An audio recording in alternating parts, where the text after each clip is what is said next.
আত্মনির্ভরতার উপরে নির্ভরশীল। আজকে যে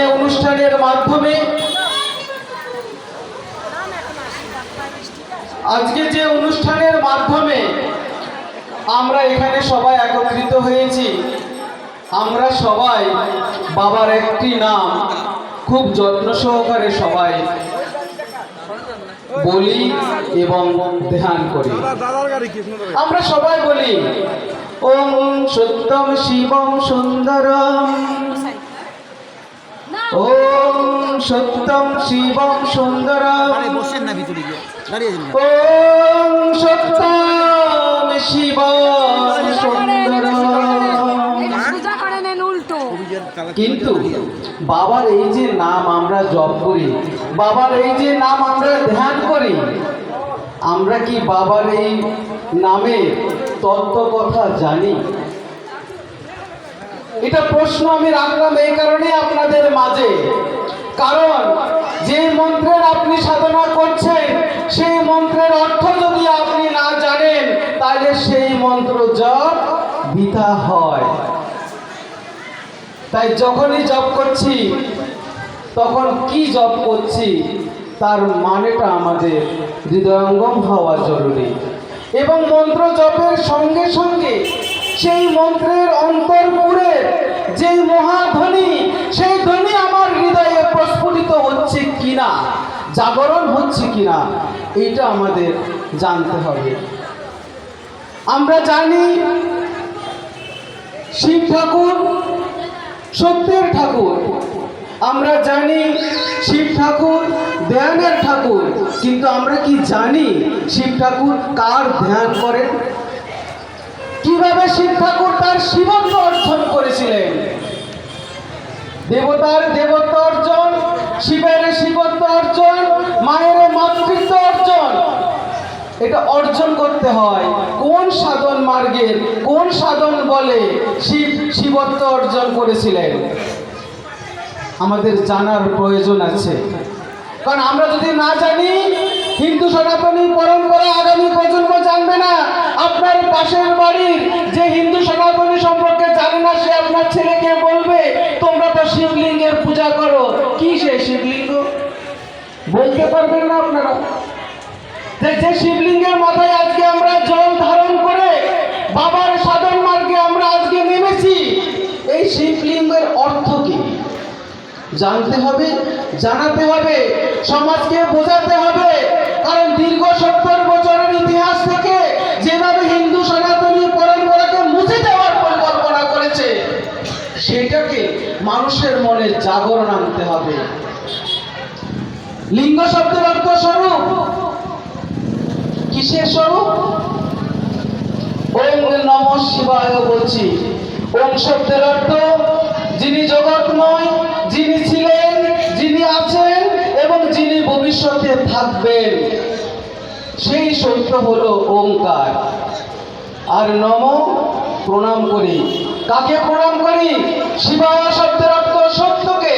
তাহলে কোন সত্যকে প্রণাম করি?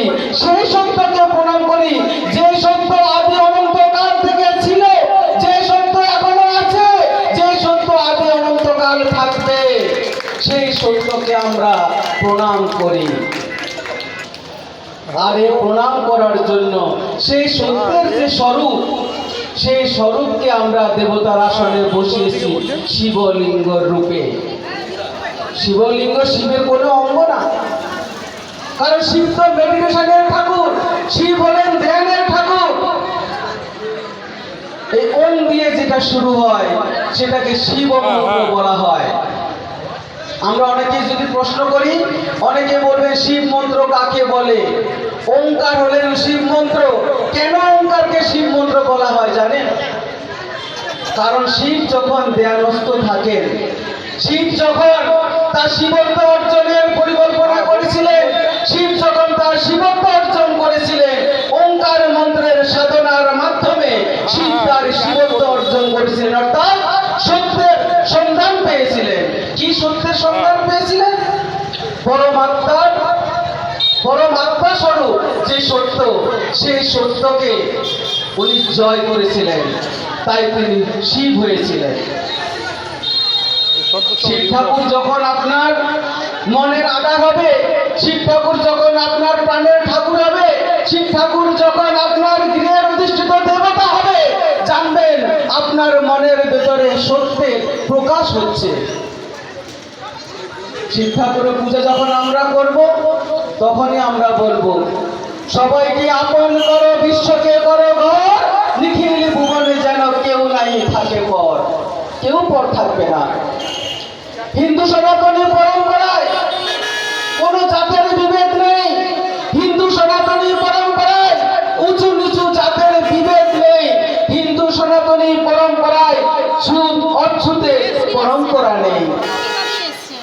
এটা সৃষ্টি করেছে কিছু স্বার্থবাদী মানুষ, নিজেদের স্বার্থকে এই সমাজে প্রতিষ্ঠা দেওয়ার জন্য তারা এটাকে বাস্তবে রূপ দান দিয়েছে, জাতের প্রথার প্রচলন করেছে, ছুত অছুতের প্রচলন করেছে।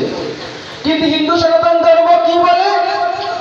হিন্দু সনাতন ধর্ম বলে, আমরা জানতে চাই না তুমি কতখানি হিন্দু, কতখানি বৌদ্ধ, কতখানি খ্রিস্টান বা কতখানি মুসলমান।